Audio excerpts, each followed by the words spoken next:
Hi everyone, welcome to Unapologetically You. And today I'm gonna put the onus on Kelly because she came up with this Oh, awesome topic of okay. overthinking. And I feel like procrastination comes into the topic of overthinking because it's suggested it's passive action, right? Or inaction towards what we want. So today I'm super happy to talk exclusively about procrastination or self-sabotage, but just note that we actually talk about procrastination and self-sabotage in our three-part podcast series. So that's earlier on in season 3. We'll put the link in the description box below so you can find out more about procrastination there. But today's more about overthinking. So this is going to be a two-part podcast on overthinking. But before we discuss the main topic of today, hit the subscribe button. If you're watching this on YouTube or even listening on Spotify, don't forget we would love for you to participate and ask us questions and comment and on those platforms. And also, we would love if you can support us on Patreon. So just for the price of a cup of coffee, this is found also in the description box below. So as I said earlier, today's discussion is around overthinking. And I think for me, I think this is probably one of the key variables for my anxiety, stress, and undiagnosed depression, especially when I was younger into my early adulthood too. So to say I've overcome overthinking would probably be a lie. I manage it with better tools and research and the things that I've navigated towards. So I found this topic, as I said earlier, super interesting, and I get to discuss it with my wonderful, awesome co-host, Kelly. Hi, Cal. Thank you. How are you? Hey, I'm well. How are you? Yeah, I'm really good, Are you thanks. over that little bout of COVID? I know it knocked me for 3 weeks. I've got to Mm. say, it completely knocked me, and I'm still kind of like not back to my fitness self. I'm sleeping good. My coughing's like almost zero, I'd probably say. We'll see if I cough Yeah. during this podcast. But oh my goodness, it was like it really brought me to like the moment. What do I need to do next? What do I need to do now? Which actually helped my overthinking. I don't know. What have you had cases of overthinking? Have I Mm. ever? Oh, yes. Yes. And one of my sisters, we used to always say that she overanalyzes everything. So it must run in the family. But yeah, totally I've overthought stuff to the point where you're paralyzed by making a decision and you don't make the decision. So nothing moves forward, Mm. which is Agree. depressing and It anxiety is. producing. It's Such like a a, black hole, right? You just can't get out of it. It's like it's seeping in every other area, especially with action. So, saying that, I saw a description and let me just read it out. It says, the overthinking is exactly what it means, thinking too much. When you think too much, instead of acting and doing things, you are overthinking. When you analyze, comment, repeat the same thoughts over and over, instead of acting, you're overthinking. So, this habit prevents you from taking action. And funnily enough, you mentioned your sister. I know, Cal, you love my stats. So, I hope you find this one interesting. Psychology professor Susan Nolan, I'm not even going to pronounce her last name, it's quite difficult, Hoxima of the University of Michigan. She found that young and middle-aged adults especially engage in overthinking, and that 73% of 25 to 35-year-olds identified as overthinkers.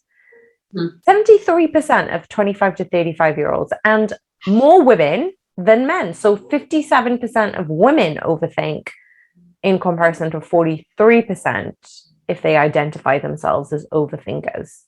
really, that's a big Yeah. difference. That would be interesting to find out the reasons behind that one and look at there would be as many reasons as there are people in the world. And so there's not necessarily one answer, but that's an interesting stat you picked up there, Tuls. I think so. I think that, or like we're going to come into it in terms of like, if you look at the type of masculine or the type of feminine, right? The labels that masculine and feminine are given. Like men are logical, they're practical, they're pragmatic sometimes, whereas women are more compassionate, empathetic, more verbal. They're able to talk about their feelings, or they're able to discuss things, whereas men can be quite closed off. And I feel like when I read that stat, it confirmed why I know I overthink, or I used to overthink. I don't think I do that anymore. Now, this is me overthinking whether I overthink. I don't think.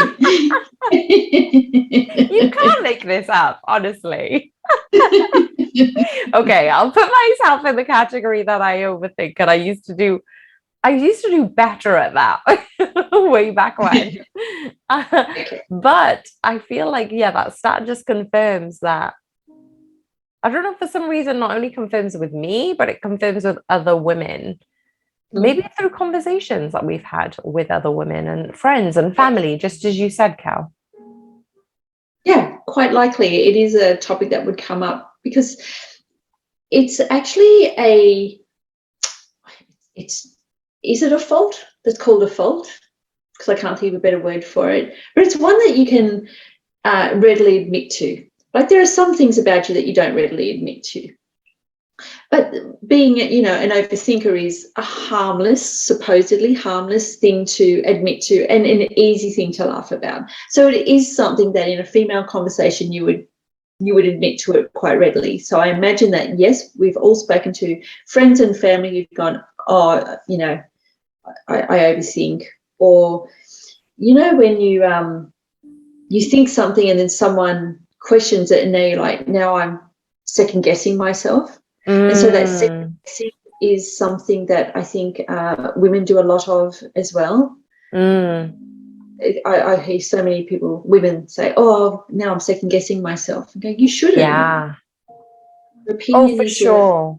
You raise one of the key points that I was going to mention. So what we'll do is throw out some of the symptoms and signs of overthinking, and you literally hit the nail on the head, because one of them is about second guessing yourself. So we're striving for perfection, we're constantly analyzing, we're fearing wrong decisions.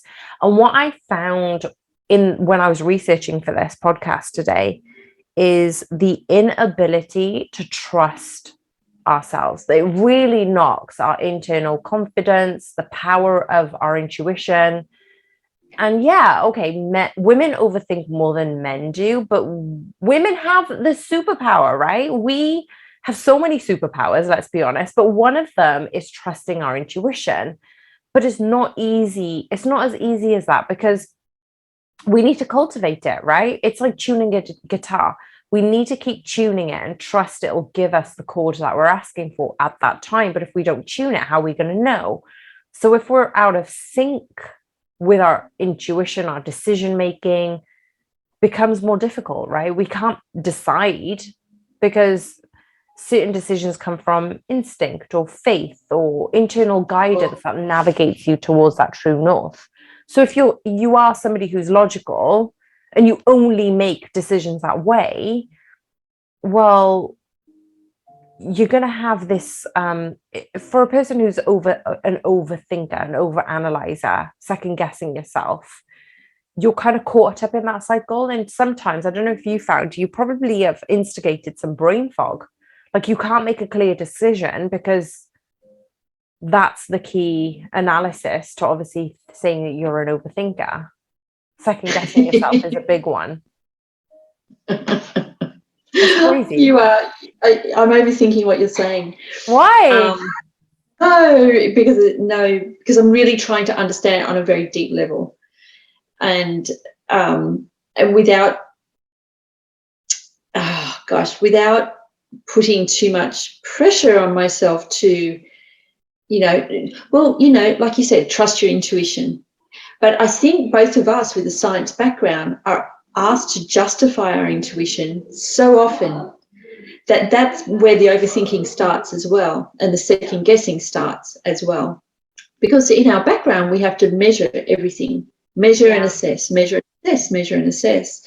And sometimes your intuition does kick in there and you go, there's a little niche in the system here and I think I know why. But if none of the assessments or none of the data that we have backs that up, we push it to the side. We kind of like bury it, right? Yeah, because you can't justify it other than, I just have a feeling. You can't say that now, Jones. Well, it's funny as well. Okay, so I blame my brother for this. I started watching, no, I don't blame him for this. I started watching How to Get Away with Murder. And this is during my COVID like era. Yes. When I was like my COVID era, when during my COVID bout, I was like, right? I was just like, oh, I just can't think or do or process very much. I was full of brain fog. So it was funny because I was like, well, this is the opportunity to lay on the couch to watch mindless TV. But I kept thinking about murders.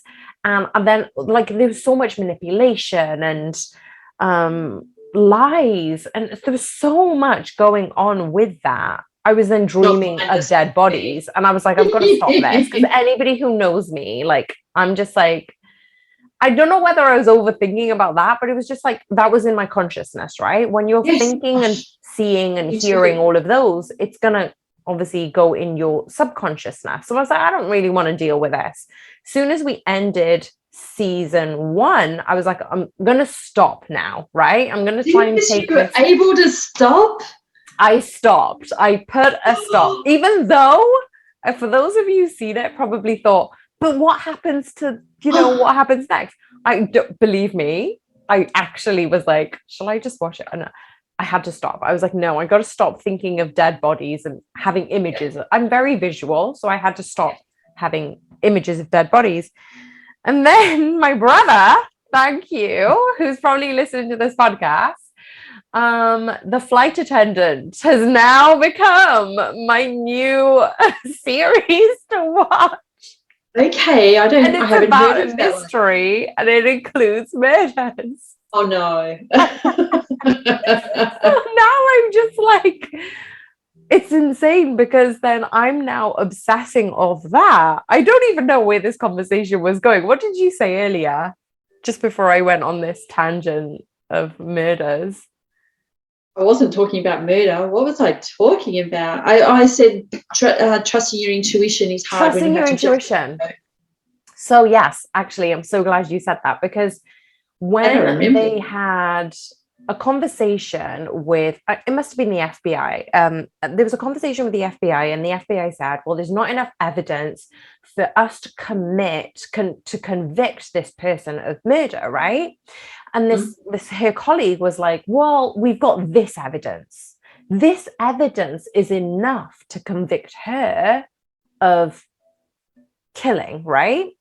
So now I'm just like, okay, that's interesting because now there's substantial evidence to convict this person. Her next line was, something doesn't feel right. I'm not sure. And I'm going to pursue this. So I'm going to, like, I get that there's evidence in front of me. I get that there's validity for conviction, but this doesn't feel right. And I'm going to go on this path. And she went ahead and did that. And obviously the right person got found out. Like the true story came out, right? Which show is this you're referring to? This is The Flight Attendant. So I don't want to give too much away, but within that, an FBI agent looked against the current evidence and she said, this doesn't feel right. I want to go with this path. I want to try and trust my instinct. And I feel like this now goes back to my story where, so say, for example, we're all disappointed when we've had situations, relationships that haven't panned out, right? If we're in a committed relationship now, go back to when you were younger, right? You break up, kind of move on to the next one. There's like different situations that give you experiences, right?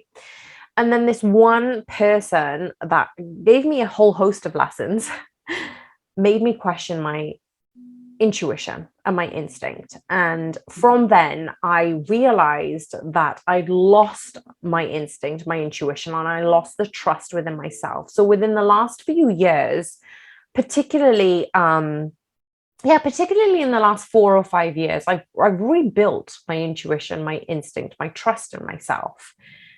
But I'm not sure whether that was in association with overthinking. And then that obviously made me distrust myself, my intuition. But I've definitely honed into that recently, where I'm doing things that I wouldn't normally do. And I'm following things that is leading me to a different adventure and experience. And like the other day, I started painting again. Like I haven't done that since I was a child. So I was like, well, this is really cool. Like I get to do this, or I get to follow all these like different routes. And I feel like that's So me is it playing on my you intuition. and overcoming overthinking by following intuition? I Right. think, like I said earlier, I'm definitely using tools and habits to stop overthinking. And I think in part two, we're definitely going to talk about the solutions. Mhm. But then it's like going, this random thought has come into my head and I'm going to follow it. So rather than overthinking, because overthinking causes inaction, right? So rather than Yes. overthinking, going, where did that come from? Where did you come from? And then not doing anything. Okay, so going back to the painting, I didn't want to paint because I was like, oh, but I haven't painted in ages. What if it turns out rubbish? And yeah, literally, I was overthinking about painting. So this is probably a good story. And you're I thinking was about the end result before overthinking. you'd even started. Well, I didn't have a notepad. I just had the canvases. And I was like, I don't want to waste the canvas. And by painting something abstract, I want to actually, I want to use the canvas instead of having to chuck it away, right? So I was like, oh, I should have really just bought paper and then just practiced on paper and blah, blah, blah. I was like, you know what? F it. Just get the frigging paints out, get the watercolors out, and just have a brief outline and just do what you can. Oh my gosh, Cal, I enjoyed it so much.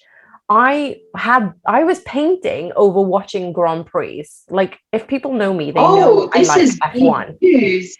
I know. I was like, oh, they're on a pause right now. I'm just going to wait until the actual race starts. I'm not really bothered. So I did start watching it when the racing started. But before then, I was like, I'm not even bothered about the pre-race show. I'm not even bothered about the news. I'm just bothered about, this is a really good feeling. And I get to just express myself with the paintbrush and with the paints and just be.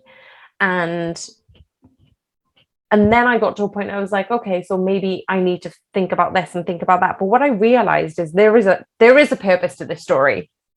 Is from me overthinking about not wanting to paint to now creating something that I'm really quite proud of, actually. I'm like, I just did this freehand and I haven't painted in years. And Yeah. actually, it's not finished yet, but it's on the verge of. Like, I'm very close to doing it. So I started it on Sunday and now I'm on the verge of finishing it. And this is what, Tuesday. And I'm like, I'm really glad I didn't, I stopped overthinking to actually Yeah. do Just did something it. and create Yeah. something. Yeah. Yeah. But you know what? Even if the end result wasn't ideal, still great that you did it. Because I went with a feeling. So instead of thinking about how the image will turn out or how I wanted the image to turn out, I just went with, let's just paint because I feel good. Let's just move the brush because it feels good. And so I shifted the perspective from overthinking about the outcome to then going into feeling in the moment. And that's what moved my overthinking to action. That was a long-winded way of saying things, wasn't it? It's the best way, personal story. Is this painting at your house? It's right here, actually. So for those of you The who are on painting. YouTube, oh my gosh, don't judge me, Cal. But this is what it Was is it? so far. Oh, that's beautiful. Is that where you live? So you went No, but outdoors and I went for a walk the other day and I was like, I don't know, it's just this countryside, just seeing fields and fields and then seeing the yellow fields bloom. So I was like, actually, yeah, let's paint that. And I've got some magazines from when I was younger too. So I fished them out of my old family home, my childhood home. And I actually looked at tips of, okay, so how do you prep the canvas, or how do you merge colors, or, you know, I actually did it on YouTube. How do I create clouds and like stuff like that? And I was just like, okay, well, let's just start and just see how it ends up. And I've just layered it on. And so, yeah, it's not done, but it's very close to. So for my first one, freehand, I mean, that's not bad. Yeah, really good. That's not so bad. You weren't out in a chair on a field with no. a thing in That front would of be you. amazing. That's probably a future version of me. I'll do that one day. I hope so. Because it's in my head, so it will happen at some stage. I see it. Glass of wine, a stool. What are those things that they put the paintings on? Easel. It's like a canvas frame, isn't it? That's probably a very British way to put it. I'm just going to say an easel. Or that. And yeah, you're probably right. All the different paints on it. Yeah. And a beret. And a beret. I'd be a sun hat type of like girl with my glasses on. Actually, that does sound very Eat, Pray, Love. I think you should Eat, Pray, Love it rather than Leonardo da Vinci it. There you go. Yeah, I like that idea.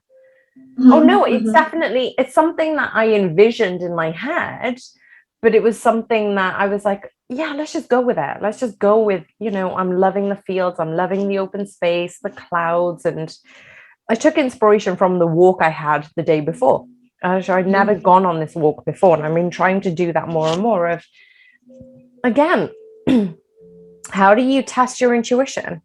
By putting yourselves in circumstances that actually make you make those decisions, right? Or, you know, have a feeling. If you're not in situations where you can't test it, well, how do you do that?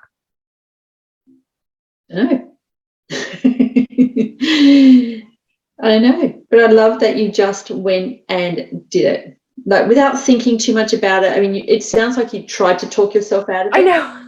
I did for a very long time. I procrastinated a lot.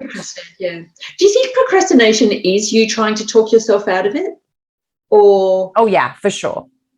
Yeah. Because you're procrastinating on an outcome you're not aware of, right? So your procrastination is, well, that was what it was like for me painting, is I want this painting to be of this stature or outcome. I'm procrastinating until I get to that point, but you don't know how you're going to get to that point unless you actually take the first step. So it's it's debilitating. It's inaction. Yes, right? Gosh, absolutely debilitating is the word, because I think we said before, paralysis by analysis, and that little phrase is can be used in so many different circumstances. So what I'm trying to put different words to is that paralysis by analysis analogy, where if you, all right, so I have an idea for some of my Parkinson's disease clients of a website that they can access to build a community, okay? Very important for them not to feel like they're the only one with these symptoms. They love it when, and they do, you know, if they live close enough, they actually definitely do build a relationship with each other. But there are people who are not close by to the others. So I'd like to have an online community. And in my head, it's fabulous, you know, but from where I sit right now to that fabulous, there's 60 million steps, and I don't even know the first one. But not knowing it doesn't mean I shouldn't do something about it, start something about it, even just start a conversation about it with them, and they might go, oh no, I would never use it, and I'll go, okay, all this thought for nothing. But they might go, yeah, it's a great idea, and it would be easiest for me to access if it was on Facebook. If it was, to be honest, not many of them are on Facebook, but you know, some people might say, yes, Facebook's a great idea. Other people might say, yes, Circle's a great idea, or any of those other meeting hangouts. But yeah, not me having an idea of this outcome. It's like you with your painting being a Picasso. but not knowing how to get there. Do you even start? If the expectation is that it's going to be great or needs to be great, or you want it to be great, do you even start? And for me, the answer is no. I'm not starting it. Keep thinking about it, keep thinking how I can do it. I might think of a few of the middle steps or a few of the end steps, but that first step has got to be the easiest one. And do I take it? Do I take it, Tuls? Do I? Of course you should. But I'm always going to say that. It's almost like we'll go get into this in the second podcast, but it's like, what do you need to do to take steps towards that inaction, towards that like overcoming procrastination? And I feel like this actually, we talked about overthinking means you're second guessing yourself, right? But another sign of overthinking is fear of failure. And I feel like the second guessing, the procrastination, fear of failure do tie into with one another. And taking that painting as an example of, but what if I waste the materials? What if I waste all of the, the preparation that I did because the outcome isn't what I expected it to be? But my outcome in my head is thinking about, wonderful Bob when he used to paint in, on TV, and you'd paint all these fields, right? Bob Ross, I absolutely love him. And it's just like, seeing all that and seeing people create these beautiful images and visuals. And so my head is like, but I want it to be that way. But we haven't seen all of the ways that they've failed and, not failed, but have to correct themselves before, right?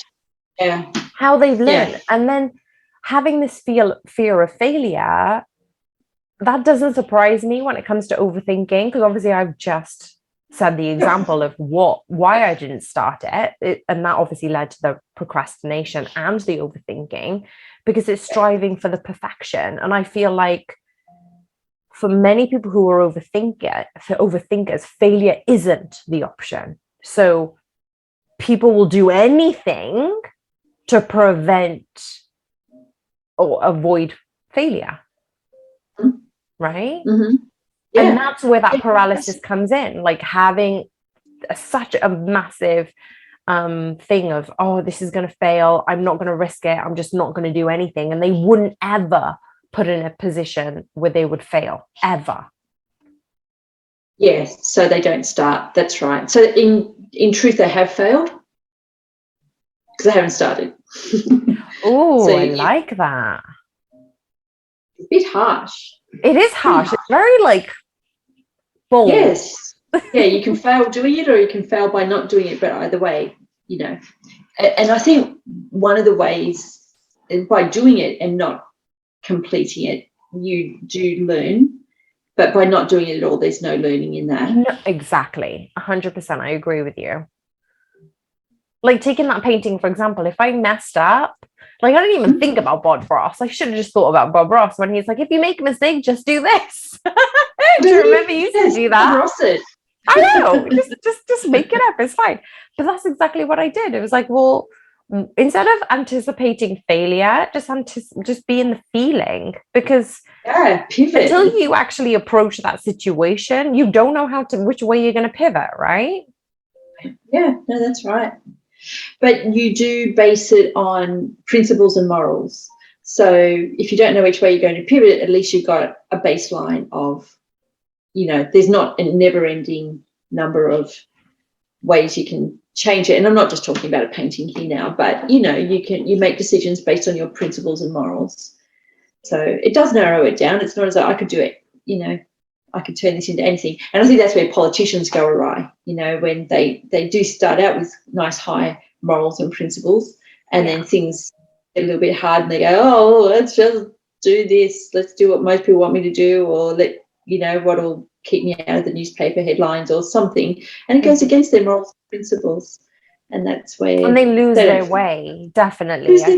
Yeah. And that's just not politicians. They're just an easy target for me at the moment. But the thing is like earlier I said, overthinking to indecision. It obviously is lacking that intuition, it's second guessing themselves, it's having that fear of failure. Yeah. But it's just like overthinking does lead to poor decision making and judgments. So if you do have good morals and you do have good values, wouldn't you second guess yourself? I love that we're overthinking on overthinking. This is like honestly, you can't make this up, because it's Change like the title for this one. right, overthinking about overthinking. Yeah, for sure, because you're overthinking about something and that's leading to poor decision making and judgments irrelevant of your values and your morals. Yeah, you just That's lose a your big way. thing. What was that? I was like, that's a big thing, right? Oh, yes, a bit of a revelation. Oh, look at her brain ticking over. Or you can hear the silence, you can hear it ticking over. You know what another thing about overthinking is? Fear of being seen or fear of success. Oh, that's interesting. Tell me more. So fear of it all working. What if it all works and you have to be the face of something? What if you're become a public person and you don't want that? You don't necessarily want that. I don't want that. I don't want to be a public figure. I don't want to be an influencer. You say this as the podcast is where it is. Okay. I'm gonna like bring you back a few steps. Okay. This podcast, it hasn't, but it could easily blow up, right? I feel like the content that we're giving was never about being an influencer. For me, it was about how can I improve my presence as a host, as a presenter, as a host, as a presenter. How can I present myself in the best possible light? How can I, bring all of these qualities that I've got about preparation and questioning into this light? There was a case of, oh, maybe I won't look good. Maybe I'll say something silly. Maybe I'll come across as, I don't know, being ignorant on a few things. But I've really enjoyed, this is the third season now, so I've really enjoyed the past few seasons and the evolution of how we interact, the knowledge that we're exchanging with one another, the stories that we're enabling us to learn more about each other, right? But I'm just like, that wouldn't have stopped me. So say, for example, if this had then gone to millions of views, would that have caused an overthinking and debilitating me from actually actioning this? I don't know. I don't think so, because the millions of views come after you've done it. And I guess what I was referring to is a community or a Facebook account that already has millions of followers, and you're making content for those followers. Okay. Whereas I prefer content that then finds its audience, rather than making content for followers, just for followers. No, I don't want to make content that suits a certain demographic. Okay, so now you're talking about trends. So people are trending on certain topics and conversations, so they do get more views, right? Yeah. I want to stick to our principles and our values, and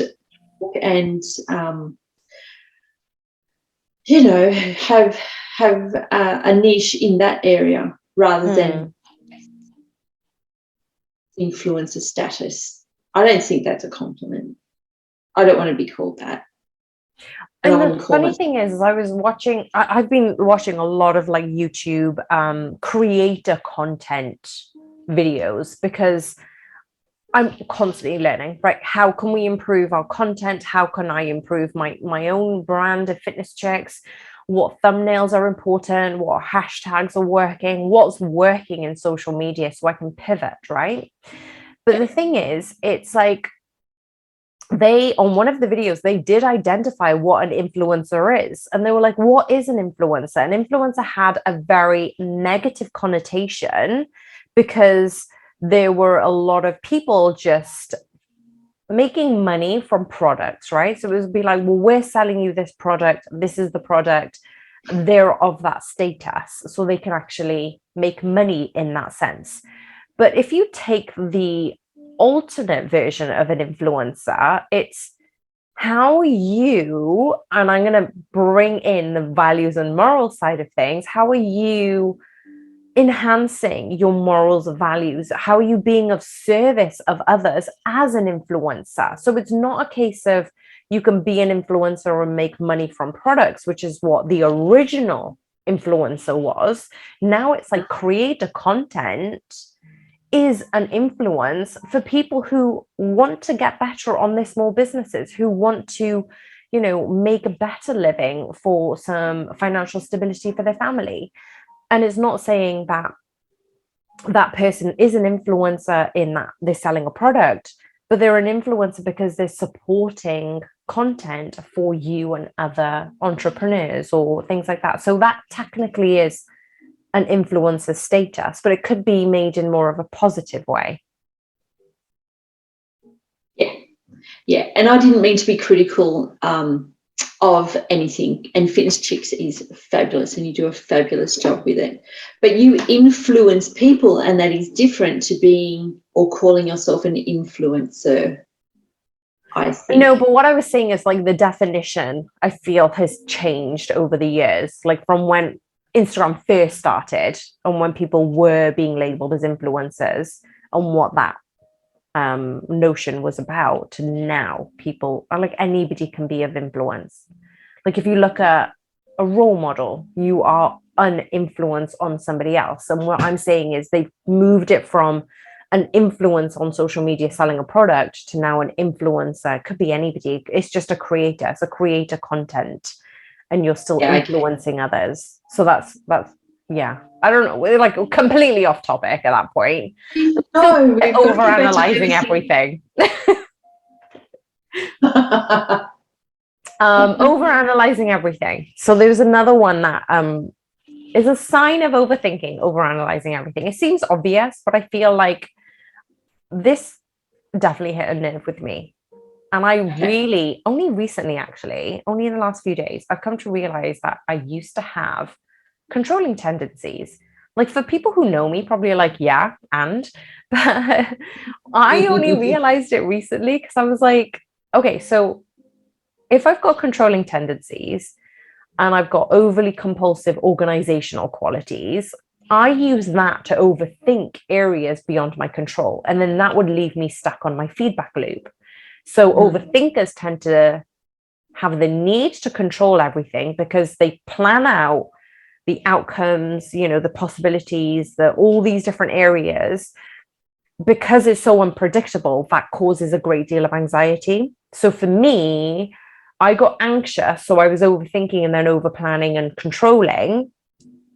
But it turns out that caused more anxiety because then I turned to things that I could control over the uncontrollable. So say, for example, give you a really clear example is my diet and exercise. So I became a compulsive binge eater, an over exerciser, having those go hand in hand because I couldn't control the outcomes of the future, for example. Or I would do those things, I like focus on other areas because I couldn't control the outcome of my relationships, for example, right? So you kind of navigate and overanalyze other areas because you can't control life. You don't know what's going to happen tomorrow, right? You don't know. Exactly. Yeah. Are you frozen? Or oh yeah, there you are. You were very still for a moment there. I was processing it all. Processing it, yeah. Again, that looked like it was a bit of a revelation for you, like that. You have those aha light bulb moments. Mm-hmm. And here's me overthinking my controlling mannerisms. Do you have any? You